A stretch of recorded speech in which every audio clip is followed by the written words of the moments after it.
Hello, everybody. My name is Lucas Myers. This is going to be my week 2 speech for speech communications. I'm supposed to have an audience, but I don't. I'm currently in a self-quarantine because I was exposed to the virus COVID-19. This speech is called The Silent Killers. The main purpose of this is to bring awareness to the dangers first responders deal with after the calls. The people you call when you need a superhero might not be there one day if something doesn't change.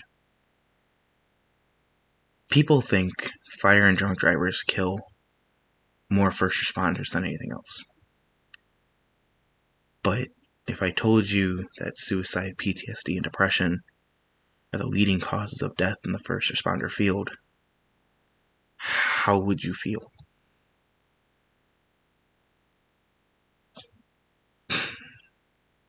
If you had a job where you had to risk your life for somebody that you had never met, and you do everything you can to save that person, but yet when it's your turn to reach out, no one's there, how would you feel? I've been a firefighter for 2 years, but I've been around the fire department since I was 2 years old. I became interested in the dangers of this job when I first started my trainings. I wanted to make a difference, so I read almost everything I can on mental health. And I noticed that a lot of things that we go to talk about, we really don't know how to. And it's something that's going unnoticed. We see the worst, yet we feel like when we go to talk about it to anyone, we can't, because we're afraid of what they might say, or it might change their image of who we are. There are many dangers of this job,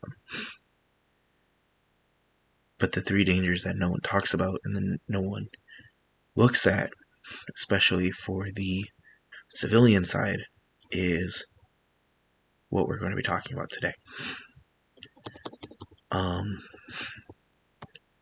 Have you felt like you could have done something differently for somebody? Depression is widespread in the first responder world. You're in a building for 24, 48 hours as a firefighter, and you have to run calls back to back to back to back. Well, then you finally get a break. There's no calls. You finally get to sit down in your lazy boy. But then you get a call because a 5-year-old was just shot and killed in a drive-by shooting. Any first responder who's been on one of these calls can say that that kind of trauma can lead to depression. If it's not discussed or helped, firefighters can ultimately get PTSD. And this is a danger that no one can see. PTSD is common in firefighters due to the trauma we see every single day. Due to the more recent study of PTSD in the fire department, 37% of firefighters have the criteria to be diagnosed with PTSD. If you don't know what PTSD, that's post-traumatic stress disorder. In severe cases, this can lead to death. This can. I myself have PTSD. I was involved in a house fire that ultimately did take a life of somebody. And I remember every night I'd wake up and I would ultimately be waking up sweating, screaming, because I relived that fire. It's a very bad time. I don't like talking about it, but for this class I will talk a little bit about it, and that's pretty much it. But like I said, this can lead to death, and it's suicide. Suicide is how 126 firefighters die every single year, from 2021 all the way up to 2023. This has been an enormous amount. 126 firefighters died by their own hands.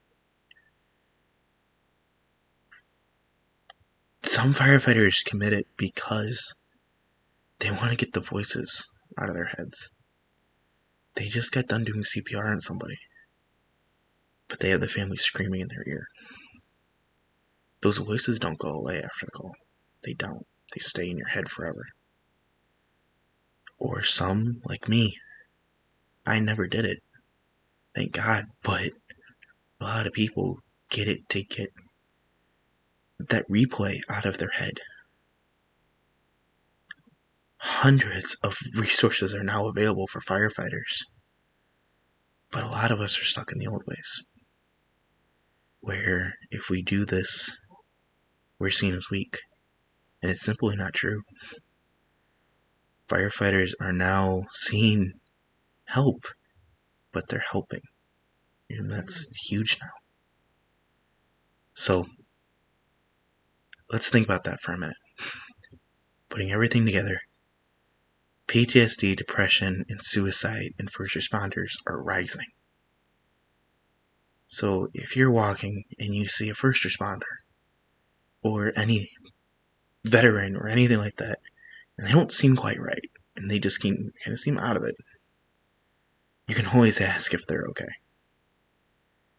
And if they want to tell their story, listen to it. Sometimes it helps.